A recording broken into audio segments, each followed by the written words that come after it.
So proteins' functions are highly dependent upon their structure, their shape. So in order to understand how they function and how different environmental factors influence the function of proteins, it's important to understand their structure. So let's go. So proteins are built out of amino acids. So amino acids are the monomers of proteins. And these amino acids are linked together by what we call peptide bonds. So very similar to what we've seen before though, it's a dehydration synthesis where we're going to take the OH portion of this carboxyl group on this end. It's going to bond with one of the H hydrogens on the amino group, and that will form a water, and now these will be bonded together. Okay, and this connection, that bond, that covalent bond, we call it a peptide bond. So we will always have what we call an N-terminus, where the amino group is sticking out on one end of the chain, and the carboxyl terminus, where the carboxyl group is sticking out on one end, right? So each amino acid is going to bond to the other amino acid from the carboxyl group to the amino group and remove a water. So once they're connected together in a chain, once we connect together those amino acids, those monomers, when we get many of these amino acids together, we call them a polypeptide or a polypeptide chain. And these chains can be in length from a few amino acids to thousands of amino acids, right? They can be really, really, really huge, or they can just be, 100 or so amino acids. And each polypeptide chain has a unique sequence of amino acids. So there are 20 different amino acids, and each protein has a unique sequence of the order of those amino acids in its structure. Again, protein structure, the shape of that protein determines its function. You change the shape, you change the function.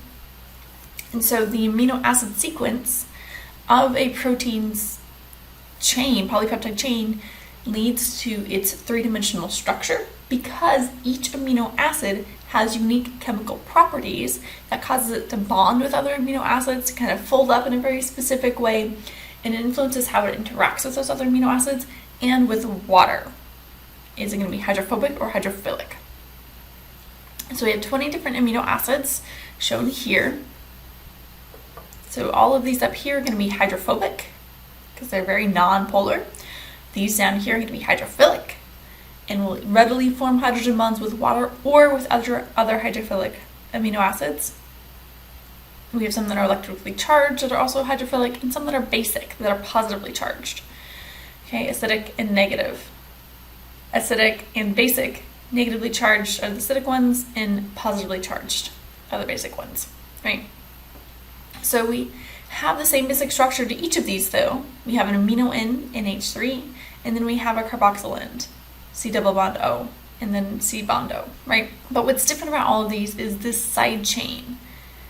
This group that's coming off of that central carbon is totally different in each of these 20 different amino acids. And we can summarize that side chain as R, which means the rest of the molecule basically. So again, amino end, carboxyl end, and then R would just be the side chain of that amino acid. What structure is coming off of there? Is it hydrophilic? Is it hydrophobic? Is it just a methyl group? What's going on, right? So we have many layers to protein structure. The first kind of layer, like we talked about, is the order of amino acids. The linear chain of amino acids, in what order do they occur? So you'll often see in diagrams of proteins these balls with like 3 letters in them. Each amino acid has a 3-letter shorthand that we give it. So GLY is glycine, PRO is proline, threonine, glycine, threonine, right? So these are just shortened names of amino acids. For us here in our class, this term, you don't need to memorize these, and you don't need to know the structure of these amino acids. So I'm not expecting you to know that glycine only has a hydrogen coming off of its side chain, or alanine has a methyl group. I'm not expecting you to know their shorthand or their structure for these amino acids. I'm more concerned about the concept of understanding that these different side chains give these amino acids very different chemical properties, which changes the structure and the function of the protein. Okay, so first layer of all 4 of our layers of our protein structure is what we call the primary structure. That is just the order in which the amino acids occur in that polypeptide chain. So this order of amino acids is encoded in DNA. Okay, so that's where this information comes from, is DNA contains genes, which are segments of the DNA which code for how to put together these amino acids in what order. Okay, so that's our primary structure. From there, we get another layer, which is called secondary structure. The secondary structure is where the carboxyl end and the amino end of different amino acids start to interact with each other and form hydrogen bonds, right? So remember, oxygen bonded to carbon, oxygen is going to have a slight negative charge to it because it's very polar, and then this hydrogen bonded to this nitrogen right here is going to be slightly positive. So they're going to form hydrogen bonds with the different sections of the carboxyl end and the amino end of each of these amino acids. This typically takes the secondary structure, the interaction of the hydrogen bonds between the carboxyl and amino ends of different amino acids, typically takes one of two forms. It's typically going to take what we call an alpha helix, so they're going to kind of twist around each other, or they're going to kind of fold into a fan. I can think of like one of those like fans that you expand, right? That's called a beta sheet. Okay, so that's our secondary structure. Most proteins take one of those two forms once those amino and carboxyl ends start forming hydrogen bonds with each other. From there, those side chains, so once we wrap it up into an alpha helix or a beta sheet, different parts of the protein are going to then interact with other side chains of other amino acids. So those hydrophobic amino acids that have hydrophobic side chains are going to interact with each other because they're going to be all afraid of water, right? The acidic and the basic side chains might interact, right? And the hydrophilic amino acids are going to be exposed to water and happy to make hydrogen bonds with water, right?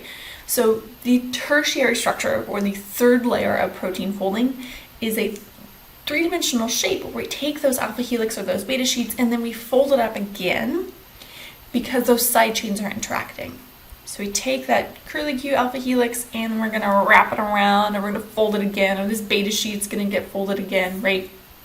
So kind of like origami in a sense. You fold it and then you fold it again. But the difference is tertiary structure is interactions between the side chains. Secondary structure is interaction between the carboxyl end and the amino end of those proteins. This is kind of what it looks like, right? So we could get a disulfide bridge. So sulfur and sulfur come together, they form a covalent bond, very strong. Hydrophobic interactions, right? CH3, those groups are very non-polar. Okay, so they're going to be attracted to each other and kind of hide with each other from water. Ionic bonds occurring between this acidic side and this basic side, right? NH3 plus, O minus, those are ions, they're going to bond together, or hydrogen bonds, right? So all of these different types of bonds kind of take that already alpha helix or that beta sheet and fold it up on itself again, giving it a different 3D structure. And again, if any of these change, any of the structure portion changes, the function of the protein changes. So if we were to break apart this disulfide bridge, separate that ionic bond, do any of that, we would change the structure of the protein, which changes its function. Sometimes we'll get multiple polypeptides that have already been folded, those three levels, primary, secondary, and tertiary, they've already been folded, and we'll get multiple polypeptides that bond together. So this is transthyretin. It is found in cerebrospinal fluid, it's found in the retinol. One of the things that it does is it transports the molecule retinol around, but it has basically multiple subunits that are each individual polypeptides that are bonded together. We'll see this again with hemoglobin. Hemoglobin has 4 subunits that are individual polypeptides that then come together to form a larger protein. Okay, so we call this a coordinating structure of the 4th level. Association of 2 or more polypeptides that form the final overall structure of that protein. Okay, so yeah, okay, we get it. You keep telling us protein structure determines its function, but let's just see what happens if we just change just a little bit of that structure of that protein. So here we're going to talk about hemoglobin. So hemoglobin is a protein that's in our blood, red blood cells. There's about 200 to 300 million hemoglobin proteins per red blood cell. And the whole point of that is that it's carrying oxygen, right? Hemoglobin has some iron in it. That iron is what gives our blood a red color. And that iron likes to bond to oxygen. So it's carrying oxygen around. Each hemoglobin subunit has around, I believe, 250 amino acids in order, okay? And it's that specific order of those amino acids that gives it its shape, which then allows it to bond to its other subunits in its quaternary structure, which then gives it its function of being able to move freely within the red blood cell and then bond to oxygen. Okay, this is what hemoglobin normally looks like. But what if we were to just swap out just one of those 250 amino acids? Not a big deal, right? So let's swap out, for instance, number 6 right here. In a normally functioning hemoglobin protein, this number 6 is a valine. This number 6 is a glutamine, a very hydrophilic amino acid. So in a normal functioning protein, number 6, amino acid number 6 is a glutamine. It's a hydrophilic amino acid. Let's say there's a mutation in the DNA, so DNA changes, which alters the sequence of amino acids. And now instead of having a glutamine there, a hydrophilic amino acid, we put a valine, a hydrophobic amino acid, right? Hydrophilic, loves water. Hydrophobic, not so much, right? But, it's just one amino acid in 250.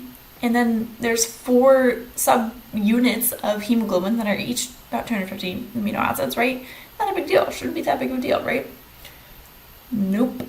So just subbing, just that slight change of that one amino acid to a hydrophobic amino acid causes the shape of that subunit of hemoglobin to significantly change shape. So it has kind of like this little dip because now this valine is trying to hide and it's interacting with other hydrophobic amino acids deeper within the protein structure. Then that also causes the hemoglobin molecule, once it's put all together, when it comes into contact with other hemoglobin molecules, that hydrophobic region interacts with the hydrophobic region of other hemoglobin molecules, which causes them to stick together. If they're stuck together, they can't carry oxygen, right? And so it actually causes the hemoglobin molecules to form hydrophobic interactions to create these kind of strands, these aggregate fibers of hemoglobin, which causes sickle cell anemia. So red blood cells start to kind of look like a crescent moon, which causes a whole huge host of problems, mainly not carrying oxygen around, damage to the blood vessels, right? So one tiny itty bitty change can have huge drastic effects on the function of our protein.